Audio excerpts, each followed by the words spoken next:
Welcome everyone to our webinar hosted by Infinitec. My name is Emily Rose Patrick and I'm the moderator for our session today. Our presenter is Michelle Soriano, and today we are in our session of breaking down the quality indicators for AIM. Take it away, Michelle. Welcome everybody. I'm so excited to be here with you all talking about something that has just changed my life when it comes to providing accessible materials and also really just developing and building stronger systems. So our topic today is breaking down the quality indicators for AIM, which are accessible educational materials. Who am I? I am Michelle Soriano. I am a technical assistant specialist at CAST. I primarily work on the National Center for Accessible Educational Materials, or you'll probably have known it or hear it called the AIM Center. At CAST, we have two different technical assistance centers, and I support both when possible, but primarily my work is all about AIM and really building up systems. I've been working really closely with 7 states for the past 5 years, building systems that are truly inclusive of all learners. And so the exciting part is when Infinitec reached out, they said, hey, we really want some of that information that you've been using with your states. How can we share that? How can we push that out? And so this is it. The quality indicators are what's really guiding us and have been guiding us. And so I'm going to share all the ins and outs of that with you all in the event that you want to go back and have conversations or really look at how you can begin to build your systems as well. So I know Emily dropped into chat our handouts, and I just want to acquaint us with these handouts today. Your QR code should take you, or this link, it's bit.ly/breaking BREAKING down DOWNQIS. So breaking down the quality indicators. It should take you to a Google document. And within that Google document, and I'm just going to pull this right over, it should look something like this. And you're going to notice that you have a link to the PowerPoint slides that I'm using today. So if you're interested in following along, feel free to click this link. Here is the bit.ly for this document in case you want to share it or just store it for later. But any of the links that we're going to be exploring today or any of the resources that we talk about, I have provided in this document for you so that you can follow along. It's a little bit easier for you to access it. And then, of course, on your left-hand side, you'll have the outline just for better accessibility. Feel free to follow along. Feel free to make a copy of this and add notes to it if that's your style, your preference of learning.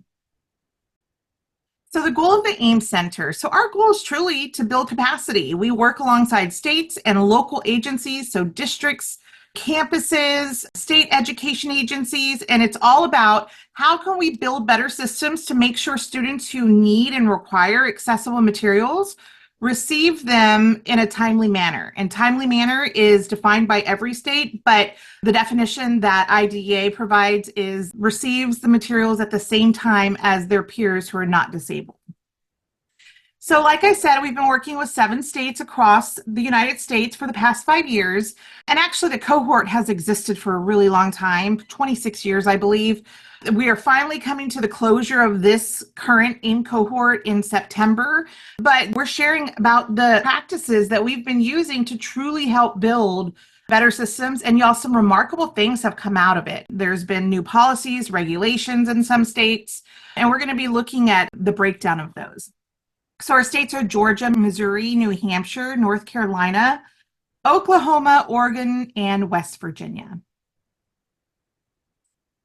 So when we look at the quality indicators for providing AIM and accessible technologies, there's 7 different quality indicators that we live by. And this isn't to say that they're not going to be revamped.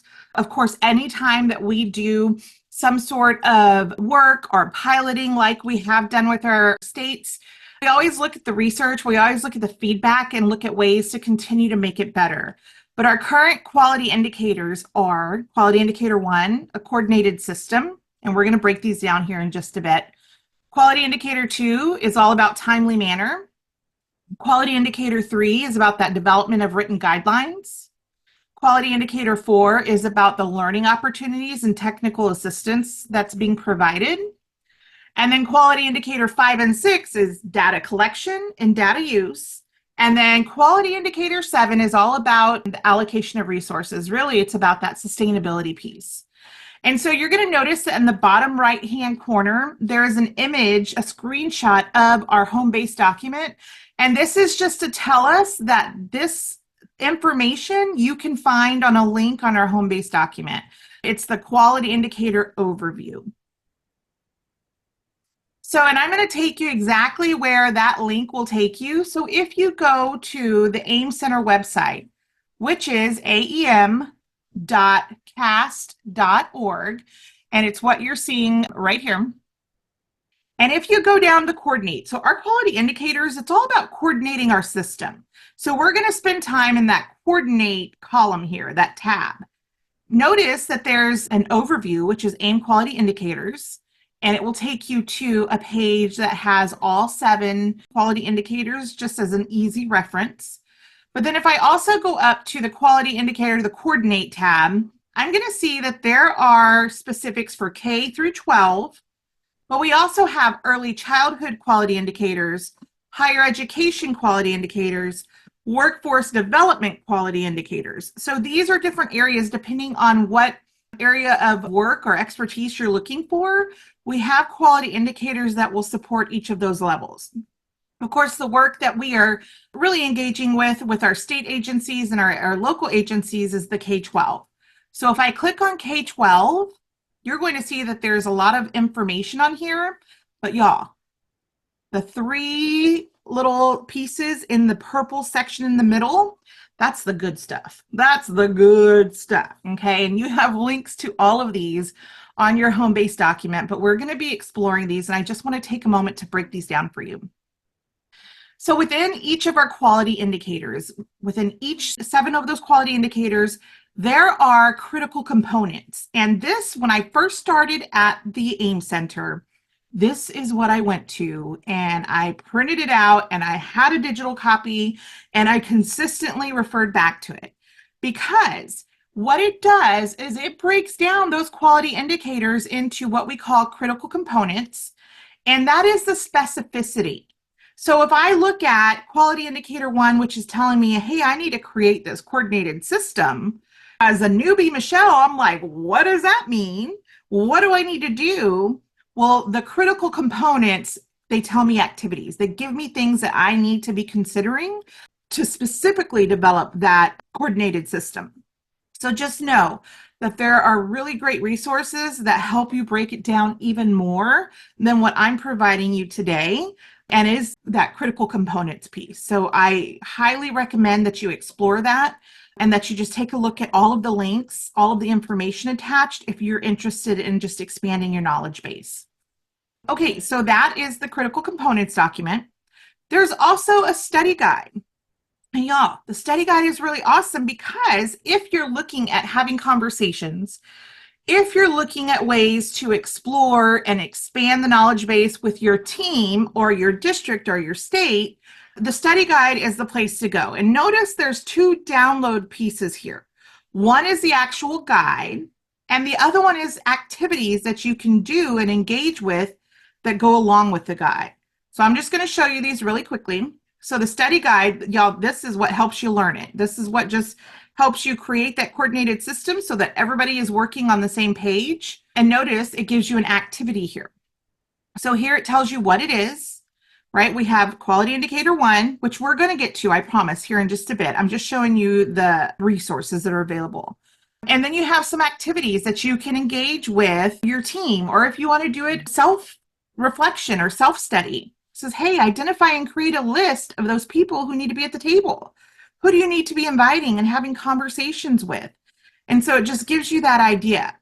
Now, the great thing is when you go to the activities, this is a document that can be downloaded because it is editable, if you will. But if I was to go down to quality indicator 1, just what I talked about. It gives me a template. So now if I want to engage in that activity, I can come over here and I can use this template because it provides me with some suggested roles of individuals that I might want to invite to the table. It also has things like sample template emails so that you don't have to reinvent the wheel. Just copy, put that baby in an email, change the name there, and poof, we've got a drafted email for you to use. And we have those for each of the quality indicators. So you're going to notice that these are all templates and activities or drafted emails that will support that communication and that development of information. All right, so we have gone through the critical components resource that's here for you and the study guide. The last one is really going to align with that quality indicator 5 and 6, which is that data collection piece.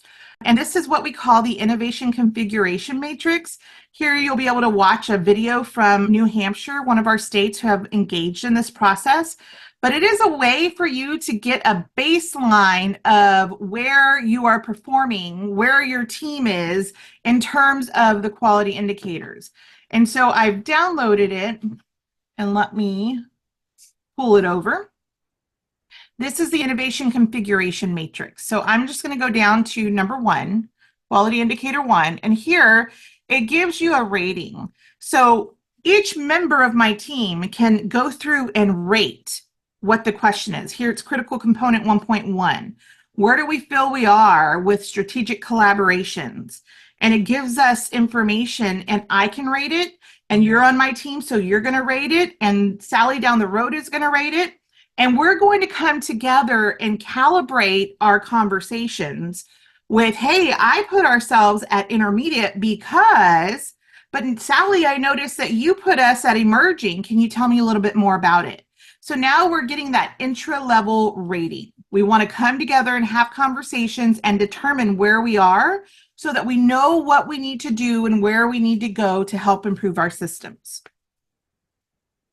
So those are just some of the resources that I would highly recommend you use as you explore more about the quality indicators. But now let's just go ahead and learn a little bit more about them. First and foremost, we want to make sure that everybody on our team, all of us together, because we are a team right now learning this together, are really understanding what it is we mean when we say the word accessible. So I could probably say, hey, everybody tell me what you think of when you think of this word accessible. And we would get lots of different words that pop into chat, and none of them are wrong. But you can see that our perceptions of what we're thinking about at the time can be very wide, vastly wide. So we want to make sure we're narrowing it in. As we talk about accessibility, this is the definition that the Office of Civil Rights provided for us. We use this definition at the AEM Center because it really breaks it down for us. And it says that accessibility is when a person with a disability can acquire the same information, engage in the same interactions, and enjoy the same services. But it goes further than that, and it breaks it down into qualifying factors so that they can do those 3 things in an equally effective, equally integrated manner with substantially equivalent ease of use as a person without a disability. So when I think about my time in the classroom, I think about things that I've engaged with, and I recall, I'm a mom. I've got one kiddo who's gone through the special education system, and I can tell you the struggle was real. But when I think about what the services that were being provided, he didn't have ease of use. He couldn't use the tools that he was provided. He couldn't integrate in the conversations. That wasn't necessarily accessible for him, because accessible is when they can do these 3 things with the same ease as their peers who are not disabled. And so we want to take that definition and we want to hold it close to our heart as we start to really develop processes and guidelines around what is it that we need to do to make sure that our students not only receive their accessible materials and technologies, but are trained on it in a timely manner. So what do I mean when I say accessible educational materials? When we think about the materials, we think about students learning, we're actually talking about the content that they're taking in, that information piece. And it doesn't matter if it's print, such as there's 3 pictures here. One is standard textbooks, right? Those are printed textbooks. Or there's a worksheet here. Now the worksheet can be digital, it could be printed, which is what that 3rd picture represents. It is just a picture of a computer. There's actually some materials that they're using. There's printouts of articles.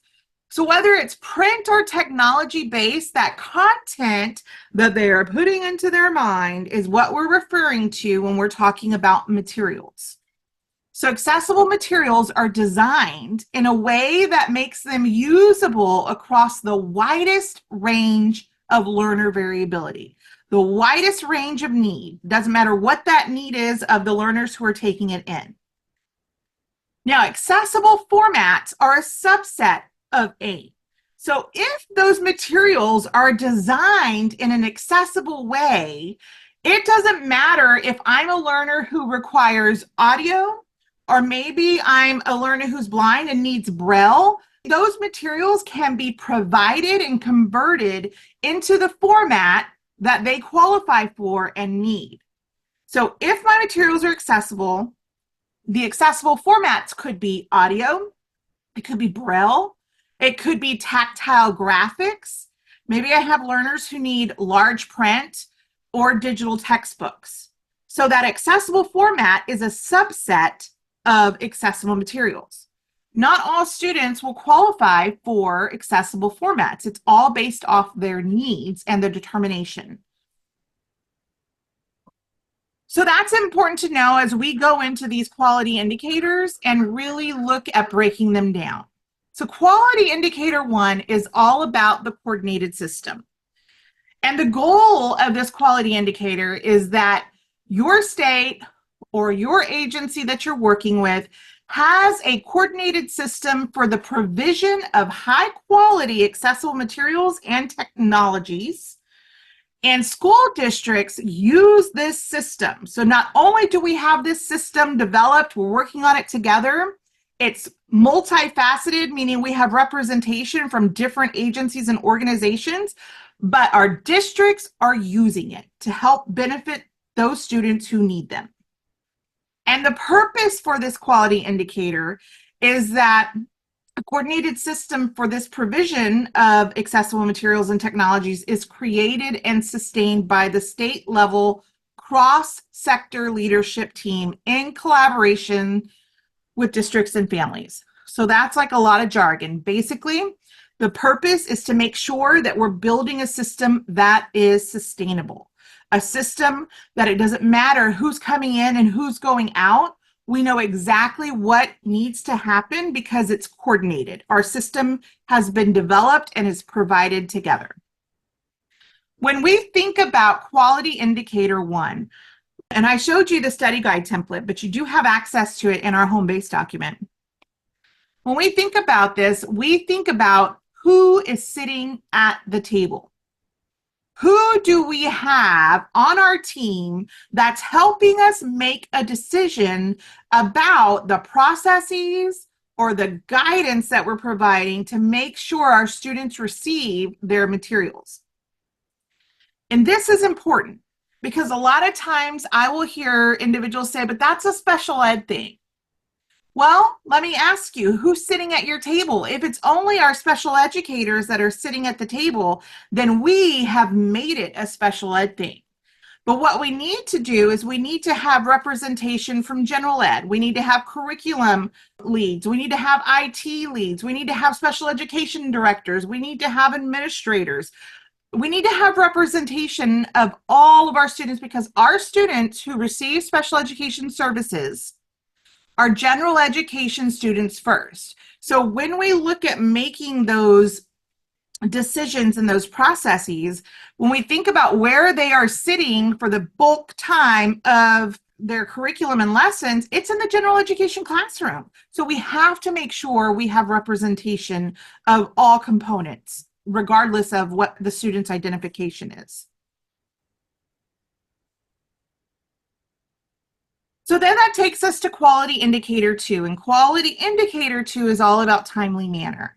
Timely manner is all about making sure that there's a definition, that not only is there a definition adopted by the state, but that people know about it, that people know what that definition is and what it means for them. What is timely manner? Well, timely manner tells us that we need to, one, every state needs to have and adopt their own definition. And I will tell you, most states don't have that yet. But most states that I've worked with decide to adopt something that is very close to what IDA provides. And that is that timely manner means at the same time as their peers who are not disabled. So what does that mean? If I am going to be providing curriculum or content or materials, and I have a student who needs the material in Braille, they are receiving their Braille book at the same time that Johnny over here is receiving his standard textbook. And not only are they receiving it, but they can also engage with it. And so we need to make sure that we're thinking about that as we're looking at our processes, because what is the time frame that we need them to request that in order for them to receive it at the same time as their peers who are not disabled? So there's a lot of ins and outs that go into the conversation pieces. And honestly, even looking at the contracts of when we're purchasing and what we're purchasing for our students. So that leads us to the next slide, which is still within timely manner. There are two different pathways to acquiring accessible materials. You can purchase accessible from the beginning, which is always plan A. You always want to try to purchase and procure accessible information. But let's say we already have information that we've purchased and it's not accessible. Well, guess what? Then that's where plan B comes in. We have to retrofit. We have to retrofit those materials to make sure that they are accessible for our students. So I'm going to take you to our website just so you can see this. If you come to the Acquire tab is going to be where you get real up close and personal with those two pathways. So the pathways to acquisition, here's a video from one of our district representatives from Missouri that we've been working with. They've done a really fantastic job with procurement, and they're talking to you a little bit about that. But here it talks to you about purchasing accessible from the beginning. Not only are we purchasing, but we need to vet it, because we can go and say we want accessible, and vendors, they only know what they know, and they're trying to make that sell, right? They're trying to make sure that you're buying their curriculum, but we need to know what we need to be looking for in terms of accessibility. So here it will take you to, how do you vet for accessibility? Well, we use the POUR model, right? Is it perceivable? Is it operable? Is it understandable? And is it robust? I'm going to walk you through that. And then here, communicating accessibility requirements. I cannot tell you how amazing this has been for the states who have engaged with developing their contracting language to make sure that they are procuring accessible language. Here's the thing, accessible documents. Copy and paste this. The AIM Center, we have created this so that this can be used in anybody's contract. This language is requesting and really laying out the specifics for the WCAG, the conformance piece that needs to be held for the vendors that you're really looking at purchasing from. So you don't have to reinvent the wheels. You can put this in RFPs. You can make sure that you're having this in your contracts, and it's really laying out what the mandatory requirements are. Now, in some instances, they will come back and you'll see you can ask them to fill out a VPAT, and we do have information on VPATs here. And you know what? Our search engine is so robust. Just type in VPAT and it will bring up anything around the VPAT. So here it's understanding the VPAT. The VPAT stands for Voluntary Product Accessibility Template, and is what the vendor will fill out if you request them to. And some of them already have it. And it will tell you what they have accessible and what's not yet accessible. If there's something on that list that's not yet accessible, then you need to have some sort of written communication saying, okay, I noticed that you're not accessible with this yet. What is your roadmap? What is your plan of action to become accessible with this in the near future? So that they know that that is a requirement for how we're purchasing this, but it's with this understanding that this is going to be the roadmap and the timeline to make these things accessible. So this information is here to really support you. We also have providing accessibility guidance to vendors. Here it talks about manual testing, optimizing that communication of that product for accessibility. It gives you everything that you might need.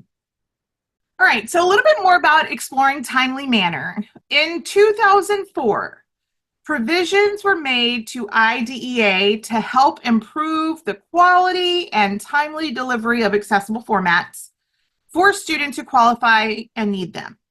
Now, states were required to adopt NIMAS, which is an instructional standard. It's a source file. There's a repository of these files which can be used by publishers to help convert and provide those electronic files. So when a student needs an accessible format, such as audio version or Braille or large print, you can go and look within that NIMAS repository to see if it's available.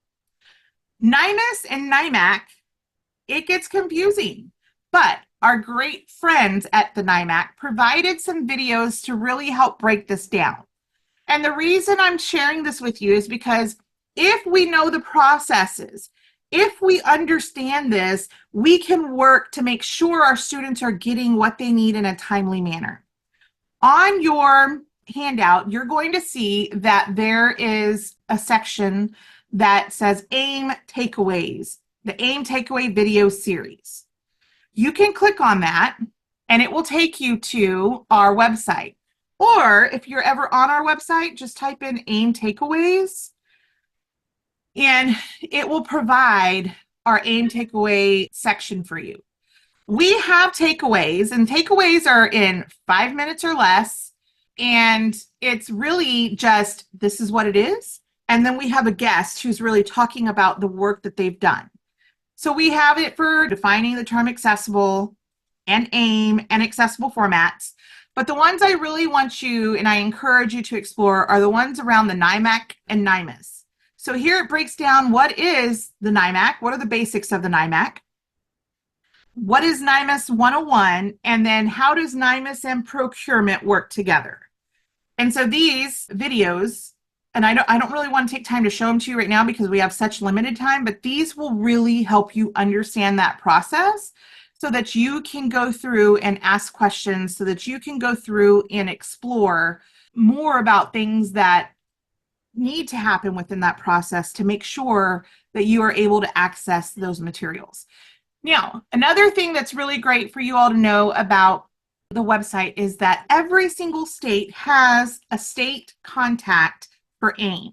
When I go to my coordinate tab, I can go to find your state AIM contact. So whatever state you are in, you can click on, I'm in Texas, so let me just go to Texas. And it will tell me who I can reach out to for any questions, because we don't know what we don't know until we know it. But there are people who are designated in each state to be the ones to find those answers out for us or to support us. So if you have questions about anything, go ahead and find your state AIM contact and reach out to them. I know that they would be thrilled to hear from you. All right, quality indicator 3 is all about written guidelines, and this one's a huge one. The goal is that the state and school districts use a secure, systematic data collection process to monitor and evaluate the equitable, timely provision and use of high-quality, accessible materials and technologies. And the reason for this is to communicate guidelines and information in multiple formats and disseminate them in a way that all individuals can understand and apply them. If it's not written down, it doesn't exist. And I say that because we've gone through across the nation a lot of turnover.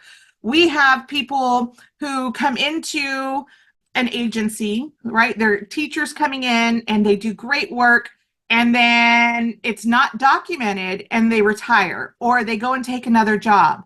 All that great work for the people who will then be coming in after them is not there. So it's like reinventing the wheel. For a system to be strong and for a system to be sustainable, written guidelines and processes have to exist. So think about any type of input. Teachers coming in, brand new teachers out of college, a new person gets promoted to a new role. Those documented processes, if we can document what happens at that exact time as we're developing it, it doesn't matter if we all get to retire tomorrow. Whoever's coming in our place will have those guidelines to help them pick up right where we left off and continue with the processes rather than having to go back to the beginning. That is so very important. There are some examples of written guidelines, and these are also located on your home-based document. But at the AIM Center, we have the AIM and the IEP. And so the AIM and the IEP is a guide that really talks about how do we incorporate and consider AIM in the IEP meetings. You can take this and adopt it and adapt it and make it your own. Anything that we have on the AIM Center website is Creative Commons, which means it's open license, which means it's free. And we want you to take it. We want you to use it. We want you to adapt it, cut it apart, make it your own. We just ask that you reference that you received it from the AIM Center. And so take this AIM and the IEP guide as a start, because we know that as individuals go through an IEP meeting, AT is considered, but AIM is not always talked about, and it needs to be. It needs to be considered. So here are guidelines that you can use. We also have with our state, Georgia, and if we go to the Georgia Department of Education website, they decided that, hey, our teachers, our educators, they don't know what they don't know, and they're not considering AIM in the IEP meeting. So their process and their protocol was to create something called Take a Minute. And basically it's saying, hey, hold up, wait a minute. When you're in an IEP, stop and take a minute to consider AIM. Here they have their PowerPoint that's documented so anybody can use it. They have quick guides, whether it's English or Spanish, questions that their IEP team members all need to ask as they're going through the IEP meeting to make sure that they are considering AIM. So it doesn't have to be the same standard format of guidelines that we know it, right? We're probably thinking of like a handout or handbook. It could be something that is documented in a different way and presented in a way where educators can remember it or use it. We also have, as an example, for our Oregon Department of Education, which is one of our states that we've been working with, if you explore theirs, you're going to see all types of things that they've created around their own processes and procedures. And actually, they just passed a new policy that requires a third-party vetting for accessibility. So whenever they're purchasing curriculum, they have to have a third party to vet their curriculum for accessibility. And so you'll be able to go through and read about the different types of processes and protocols and procedures that they've created. And then, of course, we have our North Carolina Department of Instruction, and all of our states have them. These are just some that we can spotlight and link to their page. Go and explore this. And notice that there are contacts here. If you have questions, all of these peeps on these pages are more than happy to help you. And I can speak to that because they are just phenomenal individuals. All right, that takes us to quality indicator 4, which is all about learning opportunities, professional development, and technical assistance. So as we're going through and we're developing these processes and procedures and guidelines, how are you training people? How are you making sure that people outside of the coordinated team know about AIM, know about accessibility, know what it is, and how are you supporting them along the way? And one thing I want to encourage, and this is something that we encourage our states that we've been working with to do, think about what professional development opportunities there are already out there that are mandatory. And instead of adding one more thing, think about how you can embed the accessibility piece within those already existing trainings. How can you plant seeds that learners and educators can hear about along the way? And then that takes us to what new professional development around AIM is needed. So you've identified what's already there. Now look at the gaps. What are you not able to embed? What needs to be a standalone, and just kind of make a list, because that list becomes something that your team can work towards developing. At the National AIM Center, we have some supports for you. We have things that can help you. We have an online learning series, y'all. If you use Canvas, this is going to be amazing, because we have the online learning series, which I'm just going to come on over to our website. Also have this on your home base document. But if you type in online learning, let's see, it will bring up the online learning series. This is a Canvas online learning series that is free. It is 3 courses. There's no login required. You can put this in your own Canvas system, okay? You can take this and put it into your Canvas LMS system free of charge. All you have to do is click a button and upload it over there. And then all teachers will have access to this. All educators in your state who have access to your Canvas learning portal can take these courses. And our courses so far, the topic 1 is all about accessibility. Topic 2 is about assistive technology. And topic 3 is about AIM. And we really talk about how these 3 work together, and we break down the silos of these. This is a great starter course that you don't have to do anything except for just import it into your LMS system. And so each of these courses have a journal, an AIM journal, where learners can go through them at their own pace, but they can document their learning in there. And so we encourage you to use that. We also have videos. We have tons of videos on our website that we want you to take and use. We also want to invite you to our AIM Cafe. So on the first Thursday of every month, we have a very informal virtual meeting. It's on Zoom. It is not recorded. It's come as you are. And it's called the AIM Cafe. So we ask you to come get some tea from the AIM Cafe. And it's just really talking with people who are interested in accessibility. We learn from you all. We share ideas. Y'all share ideas. It's just really an hour of getting together with like-minded individuals and talking about ways to better support students. So we invite you to that. The way that you can register, and just register once. If you go down to AIM Center, let's see, resources. See, I'm still having to figure out where all this stuff is. I can't remember everything, but you know what? That's okay, because I'm going to type in AIM Cafe, AIM Center events. I knew it was somewhere. All right, here we go. If you go to AIM Center events, it will bring up this page, and it's right here. Come and grab a cup of tea. All you have to do is register once. Once you register, you will get reminders of every first Thursday. And if you want to jump on, jump on. There's no attendance taken. There's no recordings done. It gives you a home-based document like such that we collaborate on and just share tools and resources and topics. But it's really great. So we invite you to use that as a way to build up your PD. A lot of things are shared. We also have our podcast, and the podcast, if you come over to the homepage,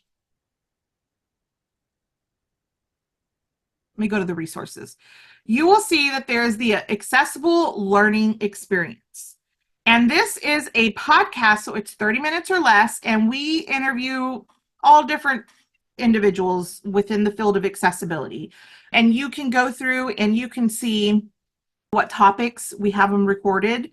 Post one every month, but they're really awesome. And it's great to hear people's accessibility stories, to really learn about what's been helping them so that you can take this back. But it's also really great to embed into professional development. You can go and just embed a segment or an idea that somebody has to help support individuals' learning. That takes us to quality indicator 5, which is all about data collection. And I will tell you, data collection, this has been the quality indicator that we've struggled with across the nation, because there is nothing that makes it mandatory to collect data around accessible materials. But at the AIM Center, we have been working with AEM Corporation. They are the individuals that develop the CEDS data standards. And we are currently deep in the process of creating data standards around collecting data for AIM. And so we're hoping to pilot that this next year, and great things are going to come for that for everybody across the nation. So there is a process in TACT to nationally collect data. But in the meantime, we've encouraged individuals to look at what data they are able to collect at their own agency level. So are you able to collect data from the IEP meetings or the 504 meetings on students who are requiring AIM? Are you able to collect data as to who's using their AIM? We just asked them to think about it. Quality indicator 6 is data use. So once we collect the data, we need to use that data. That data needs to be used when we come to our quality indicator 1 coordinated system, our team, to determine what steps do we need to make in order to build a better system. That data drives our decision making. And so, although we don't have anything specific, I did go over the innovation configuration matrix. In this matrix, and let me go back to it just so we can just walk through this, because this one's really important. I'm going to the coordinate, K12, and then innovation configuration matrix. In this matrix, you're going to see that it asks those questions and we all rate it. And then we come together to identify where are we in this rating. But then it says, what is your rationale? Why did you score yourself at this level? And then what action items are needed to make this go up a level, to improve the progress? This is what we're going to be using for quality indicator 6 once we have our baseline, saying, okay, I'm using the data. We came together and we said we were here because of X, Y, and Z, and we need this stuff to move forward. That information of what action items we need become part of a roadmap.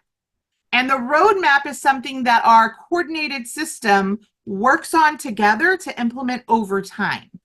Changing a system is a marathon, it's not a sprint. So it takes time to incorporate and engage in it. And so that's what we've been using for quality indicator 5 and 6, and it's been very helpful. Now, that takes us to our roadmap. And I would love to share one of our roadmaps with you. And if you click on this, it will take you to a blank roadmap. And that blank roadmap will be something that you can download and use. So as you're developing your own roadmap of activities that you want to work on, we encourage you to download this and use it. Let me come right over here. I'm going to pull up one of our states so that you can see really how it's been utilized in our resources. So I'm going to pull up North Carolina's. Each of our states have helped develop their own and tailored this to theirs, but you'll see that for this one right here, if we have what quality indicator they determined that they needed to work on, what needs to be done. So here's quality indicator 4, present information to superintendents. That's what their goal is, their objective. Well, then they broke it down. What steps need to happen in order to accomplish this outcome? Well, first, we have to submit a proposal to this organization conference. Next, this person will reach out to another person and they name the person with ASCD to get in front of the superintendent group. Next one, I've got to talk to this person about co-presenting. So they've listed out the steps that they need. Then they say, okay, who's going to do this? Who in our team is going to be accountable and responsible for doing these steps? Notice sometimes it's one person, sometimes it's multiple people, and then they have notes that coordinate with that. This is the roadmap that really guides their way. Now, as we go through, there's visual representations that really help us determine where are we at with the tasks that we said we were going to complete, the total number of tasks, and the tasks that we've completed. And so we can look at this and see, ooh, where do we need to spend some time on? Well, maybe quality indicator 2 if we've only completed 2 tasks, right? So it just gives us a bird's eye view of what it is that we're doing and how we can build in steps to make our roadmap become alive. So with that, we invite you to download that roadmap. We invite you to explore, make it your own, adjust it. That takes us to quality indicator 7. And the last quality indicator is all about sustainability. We know that in order for things to be sustainable, we constantly have to talk about resources, whether it is personnel, whether it is fiscal, for our infrastructure. So we ask that as people are going through this change process, that you identify what's working for you and how you're going to maintain that. What's working for us is that we are able to meet with our coordinated system 3 times a year. So at the end of every 3 months, we're going to have a meeting and it's going to be documented by the attendance sheets, right? So somewhere we have written down what it is that we're going to do to make sure that we're still able to meet. We also have individuals who talk about finances, fiscal. Where can we get funding from? How can we partner up with funding that's already here? We had one state who said, man, we really are struggling and we need to hire somebody that is solely over accessibility. So they partnered up with different fiscal pieces and they were able to reallocate their funds for a full-time employee around accessibility. So these things happen because we're looking at the resource allocation. We're looking at that sustainability piece and just having those conversations. We've had other states who are like, man, we don't have any money for that, and that's okay. But they're still looking at what's working for them. How am I going to make sure that this continues to work through the year? What are some standard routines that we are going to establish that help us carry this forward? So that is, in a nutshell, the breaking down of the 7 quality indicators that really help us to develop a stronger system around AIM. And this is just a quote that we love. And it's just a reminder. It says, change never happens at the pace we think it should. It happens over years of people joining together, strategizing, sharing, and pulling all the levers they possibly can. Gradually, excruciatingly slowly, things start to happen. And then suddenly, seemingly out of the blue, something will tip. And we can't wait to hear how things began to tip as you all explore making these changes and really just having conversations around AIM.